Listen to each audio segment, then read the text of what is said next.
ಎಲ್ಲರಿಗೂ ನಮಸ್ಕಾರ. AVK ಡೈರೀಸ್ಗೆ ಸ್ವಾಗತ. ನಾನು ನಿಮ್ಮ ಅಂಕಿತಾ.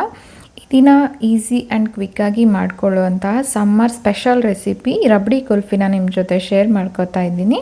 ಸೊ ಇದಕ್ಕೆ ಒಂದು 10ರಿಂದ 12 ಪಿಸ್ತಾ, ಒಂದು 10ರಿಂದ 12 ಬಾದಾಮಿ, ಹಾಗೆ ಒಂದು 10ರಿಂದ 12 ಗೋಡಂಬಿ, ಜೊತೆಗೆ ಒಂದು 4 ಏಲಕ್ಕಿ ಕಾಯನ್ನು ಆ್ಯಡ್ ಮಾಡ್ಕೊಳ್ಳಿ. ಹಾಗೆ ಒಂದು 4 ಸ್ಪೂನ್ ಸಕ್ಕರೆಯನ್ನು ಹಾಕ್ಕೊಳ್ಳಿ.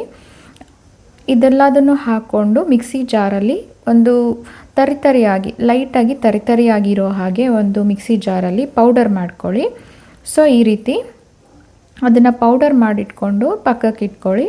ನಂತರ ನಾನು ಒಂದು ಪಾತ್ರೆಯಲ್ಲಿ ಒಂದು 300 ml ಹಾಲನ್ನು ಕಾಯಿಸ್ಕೊತಾ ಇದ್ದೀನಿ. ನೋಡಿ, ಈ ರೀತಿ ಕಾಯಿಸ್ಕೊಂಡು ಅದನ್ನು ಚೆನ್ನಾಗಿ ಒಂದು ಸ್ವಲ್ಪ ಕೆನೆ ಬರೋ ಥರ ಕಾಯಿಸ್ಕೊಂಡು ಅದ್ರ ಜೊತೆಗೆ ನಾನು ಒಂದು 4 ಸ್ಪೂನ್ ನಂದಿನಿ ಮಿಲ್ಕ್ ಪೌಡರನ್ನು ನಾನು ಹಾಕೋತಾ ಇದ್ದೀನಿ. ಸೊ ಅದನ್ನು ಯಾವುದೇ ಥರ ಗಂಟುಗಳಿಲ್ಲದೆ ನೀಟಾಗಿ ಚೆನ್ನಾಗಿ ಈ ರೀತಿ ಕಲಿಸ್ಕೊಂಡು ಅದನ್ನು ನಾವು ಮುಂಚೆನೇ ಕಾಯಿಸ್ಕೊಂಡಿದ್ದೀವಲ್ಲ ಹಾಲಿಗೆ ಹಾಕ್ಕೊಳ್ಳಿ. ಈ ರೀತಿ ಹಾಕ್ಕೊಳ್ಳೋದ್ರಿಂದ ಹಾಲು ತಿಕ್ಕಾಗುತ್ತೆ, ಹಾಗೆ ಒಂದು ಕ್ರೀಮಿ ಟೆಕ್ಸ್ಚರ್ ಬರುತ್ತೆ, ಕುಲ್ಫಿನೂ ಚೆನ್ನಾಗಿರುತ್ತೆ ಟೇಸ್ಟಿಯಾಗಿ ಅಂತ. ಇಲ್ಲ ನಮಗೆ ಮಿಲ್ಕ್ ಪೌಡರ್ ಇಲ್ಲ ಅಂದರೆ ನೀವು ಹಾಲನ್ನು ಒಂದು 1/2 ಲೀಟರ್ ತೊಗೊಳ್ಳಿ. ಸೊ ಅದನ್ನು ಚೆನ್ನಾಗಿ ಅರ್ಧ ಆಗೋವಷ್ಟು ಚೆನ್ನಾಗಿ ಕಾಯಿಸ್ಕೊಳ್ಳಿ. ಹಾಗೆ ನಾನಿಲ್ಲಿ ಒಂದು ಚಿಟಿಕೆ ಅರಿಶಿನ ಹಾಕ್ಕೋತಾ ಇದ್ದೀನಿ. ಯಾಕಂದರೆ ಯಾವುದೇ ಥರದ ಆ್ಯಡೆಡ್ ಕಲರ್ಸ್ ಉಪಯೋಗಿಸ್ದೆ ಮನೇಲೇ ಇರುವಂಥ ಅರಿಶಿನ ಹಾಕ್ಕೊಳ್ಳೋದ್ರಿಂದ ನಮಗೆ ಹೆಲ್ತ್ಗೂ ಒಳ್ಳೆಯದು, ಹಾಗೆ ಡ್ರೈ ಫ್ರೂಟ್ಸ್ ಕೂಡ ಒಳ್ಳೆಯದು ಮಕ್ಕಳಿಗೆ.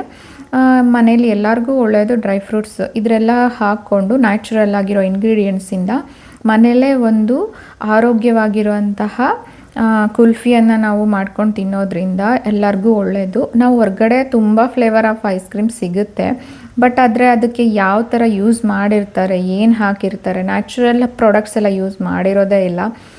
ತುಂಬ ಸಿಂಥೆಟಿಕ್ ಕಲರ್ಸು, ಸಿಂಥೆಟಿಕ್ ಫ್ಲೇವರ್ಸ್ ಎಲ್ಲ ಯೂಸ್ ಮಾಡಿರ್ತಾರೆ. ಅದ್ರ ಬದಲು ನಾವು ಈ ರೀತಿ ಮನೆಯಲ್ಲೇ ರುಚಿಯಾಗಿ ಆ್ಯಂಡ್ ಆರೋಗ್ಯದ ದೃಷ್ಟಿಯಿಂದ ತುಂಬ ಒಳ್ಳೆಯದಲ್ವ ಈ ರೀತಿ ಮಾಡ್ಕೊಂಡು ತಿನ್ನೋದು. ಸೊ ನಿಮಗೆ ಈ ರೆಸಿಪಿ ಇಷ್ಟ ಆಗುತ್ತೆ ಅಂದ್ಕೊಂಡಿದ್ದೀನಿ.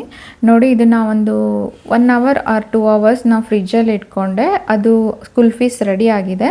ನೋಡಿ, ಈ ರೀತಿ ಒಂದು 2 minutes ನಾವು ಈ ರೀತಿ ಹೊರ್ಗಡೆ ತೆಗೆದುಬಿಟ್ಟು ನೀರಲ್ಲಿಗೆ ಮಾಡಿ ಸ್ವಲ್ಪ ತೆಗೆದ್ರೆ ಈಸಿಯಾಗಿ ಬರುತ್ತೆ, ಯಾವುದೇ ಥರ ಅದು ಮುರಿದೋಗೋದು ಇಲ್ಲ. ನೋಡಿ, ಈ ರೀತಿ ಬಂದಿದೆ ಕುಲ್ಫಿ. ಅದನ್ನು ನೀವು ಈ ರೀತಿ ಮಾಡ್ಕೊಳ್ಳೋದ್ರಿಂದ ನಿಮಗೆ ಈಸಿಯಾಗಿ ಹೊರ್ಗಡೆ ತೆಗಿಯೋಕ್ಕೂ ಕೂಡ ಕಷ್ಟ ಆಗೋದಿಲ್ಲ. ನೋಡಿ ಇಷ್ಟು ನೀಟಾಗಿ ಕ್ರೀಮಿಯಾಗಿ ಬಂದಿದೆ ಆ್ಯಂಡ್ ಟೇಸ್ಟ್ ಕೂಡ ತುಂಬ ಚೆನ್ನಾಗಿತ್ತು. ಇದು ನಿಮಗೆ ಇಷ್ಟ ಆಗಿದ್ದಲ್ಲಿ ಲೈಕ್ ಮಾಡಿ ಆ್ಯಂಡ್ ನನ್ನ ಚಾನಲ್ನ ಸಬ್ಸ್ಕ್ರೈಬ್ ಮಾಡಿ. ಈ ರೆಸಿಪಿನ ಮನೇಲಿ ನೀವು ಕೂಡ ಟ್ರೈ ಮಾಡಿ.